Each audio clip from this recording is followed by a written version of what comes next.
Olá, pessoal, tudo bem? Como é que vocês estão? Sou o professor Robson, de Química. Vamos ter uma aula de Química 1. Hoje falaremos da parte de ligação metálica.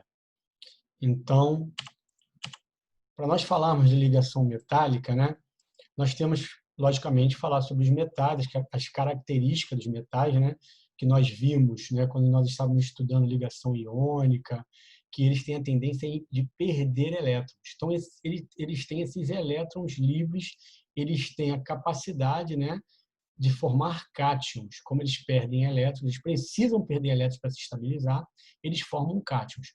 Por essa razão, eles podem realizar dois tipos de ligação, como eu falei, a iônica e agora a ligação metálica. Então, a ligação metálica é a força que mantém unidos os átomos e os cátions dos metais. Então, nesse tipo de ligação, não há formação de molécula.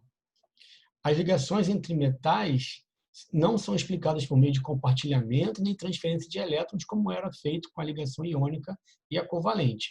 A teoria do octeto também não é satisfatória para explicar a ligação metálica.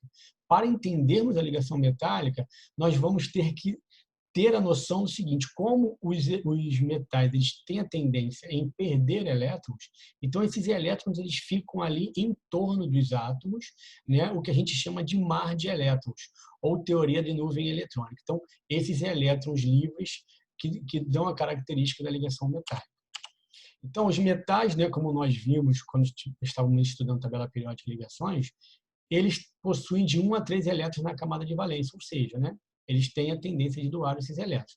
Então, na maioria dos metais, esses elétrons da camada de valência, eles ficam longe do núcleo e são pouco atraídos por eles. Então, eles ficam livres, formando um verdadeiro mar de elétrons. E esses elétrons que estão vagando ali se unem com o núcleo do outro. Então, eles são unidos muito fortes, os átomos desses cátions. Então, nós temos aqui um exemplo. Nós temos um átomo neutro, um cátion, né, e os elétrons livres. Então, esses elétrons com o cátion, eles são fortemente ligados. Nós temos o cátion, o átomo neutro e os elétrons livres. Então, esses elétrons livres, eles ligam muito fortemente a esses cátions. As forças que mantêm os agregados metálicos são consideravelmente superiores às forças intermoleculares. Nós vamos estudar posteriormente as forças entre as moléculas, né? E uma dessas a gente está falando agora que é a ligação metálica. Então, um outro exemplo aqui, ó, átomos e cátions dos metais e o mar de elétrons e elétrons livres ali entre eles. Nós temos aqui a ligação metálica do cobre, ó, nós temos os elétrons livres que se ligam ao cátion mais 2 do cobre. Então, a propriedade dos metais, né, eles são sólidos em temperatura ambiente e pressão atmosférica, com exceção do mercúrio e galho, que são líquidos. Eles têm alta temperatura de fusão e ebulição, alta condutividade elétrica e térmica, isso está baseado nesses elétrons que estão livres, o que facilita, né, a condutividade térmica e elétrica, densidades elevadas, brilho metálico, então apresentam em geral cor prateada, com exceção do ouro, que é dourado, e do cobre, que é avermelhado. Eles têm elevada resistência à tração, então os metais resistem às forças de alongamento, né, de suas superfícies. Eles são maleáveis, que é a tendência de formar lâminas, e eles são dúcteis, que é a tendência de formar fios. Os metais puros são formados por aglomerados. Então, aqui é um retículo cristalino normalmente, né, formado pelos metais, né, esses retículos cristalinos.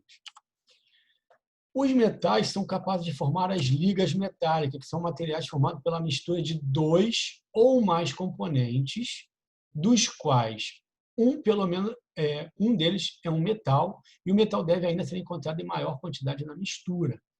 Tá certo? Então, são as ligas. As ligas se caracterizam por fornecer ou modificar propriedades que os metais não apresentam. Então, se eu quero melhorar alguma propriedade de um metal, eu posso misturar ele com outro, né? Isso acontece muito com aço. O aço é a mistura de ferro com carbono, né? Que já é uma liga, e eu coloco ainda outros elementos para fazer com que o aço fique mais resistente à oxidação, são os ácidos inoxidáveis. Então, eu posso trabalhar com uma série de composições para melhorar a característica das ligas. Então, o que as ligas vão fornecer, né? Vão fornecer condutividade elétrica e térmica, resistência à corrosão, uma maior resistência à corrosão, brilho, resistência mecânica e temperatura de fusão. Então, nós temos aqui vários tipos de ligas. O aço é ferro com carbono, aplicação na construção civil. Aço inoxidável, ferro, níquel, cromo e carbono. Amálgama, né? Amálgama, na odontologia, era utilizado antigamente para obturar dente. É mercúrio com ouro, mercúrio com prata.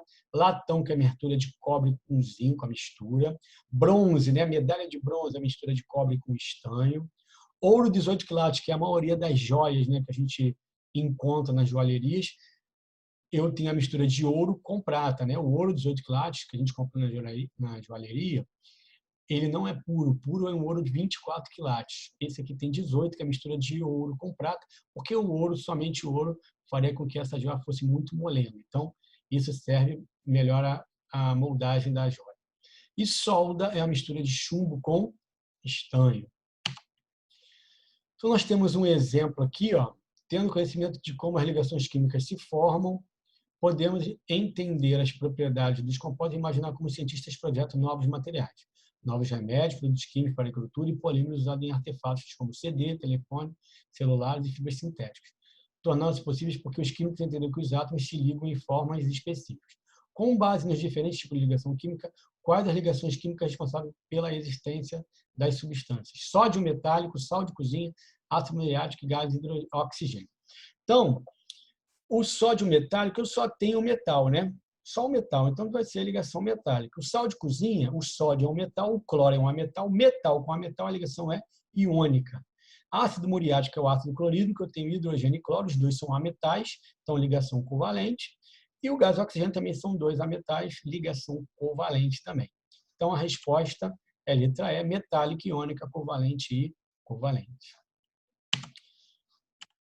Então, por hoje é só, pessoal. Até a próxima aula e valeu!